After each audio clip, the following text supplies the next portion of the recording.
Jour 3 de mon épopée était quelque peu écourté en termes de randonnée. C'était une grosse matinée de marche, mais rien du tout en après-midi. Voici notre lieu de camping la veille, le village de Choye. La matinée était de la descente presque continue, avec des montées occasionnelles pour nous garder en forme. On longeait un petit cours d'eau pendant un bon bout de chemin.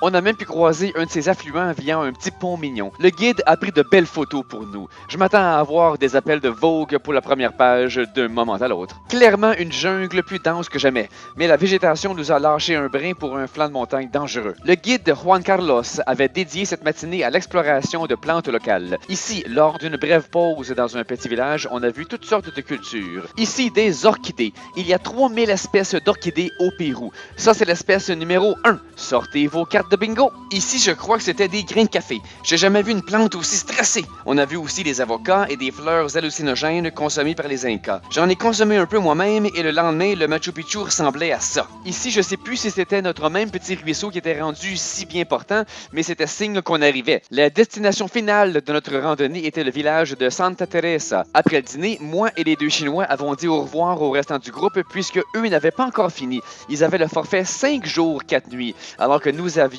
juste le 4 jours, 3 nuits. Qu'est-ce qu'ils ont eu de plus avec cette journée additionnelle? Principalement une visite à des bains thermaux quelque part un peu plus loin sur leur route. Ça a dû être une belle expérience, surtout après s'être gelé les rognons sur le Salcante. Mais pour moi et mes deux compagnons chinois, le trajet d'après-midi se poursuivait en voiture jusqu'à Hidroelectrica, qui est, comme le nom l'indique, une station hydroélectrique avec un petit village et une station de train. Ici, notre guide nous a fait embarquer dans le train, dont le billet était encore une fois fourni dans le forfait, puis nous a quittés pour de bon pour aller rejoindre le restant du groupe à Santa Teresa. Le train était un de ces modèles panoramiques avec fenêtres sur les toits. Belle expérience!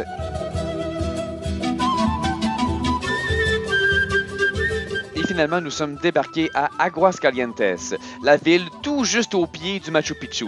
Aguascalientes était toute une expérience touristique qui mérite son propre épisode, donc j'arrête ici pour l'instant. Si on récapitule, le jour 1, on a beaucoup marché, mais on a fait du surplace en matinée. C'est le jour 2 où on a vraiment progressé vers l'avant toute la journée. Et le jour 3, dont je viens de parler, on a fait énormément de kilométrage, mais c'est juste en matinée qu'on marchait. L'après-midi était en auto et en train. Et le jour 4, vous verrez, c'est juste le Machu Picchu. Le jour 2 était donc la journée de randonnée la plus productive. Merci de votre écoute. J'apprécie énormément vos commentaires, vos abonnements, vos likes, mais de loin, la méthode la plus efficace pour m'encourager est de devenir supporter sur Patreon. Vous m'aiderez alors à travailler sur ces capsules à temps plein et ainsi les produire dans des délais bien plus brefs. Merci, cher public, je fais tout ceci pour vous, mais je fais aussi tout ceci grâce à vous.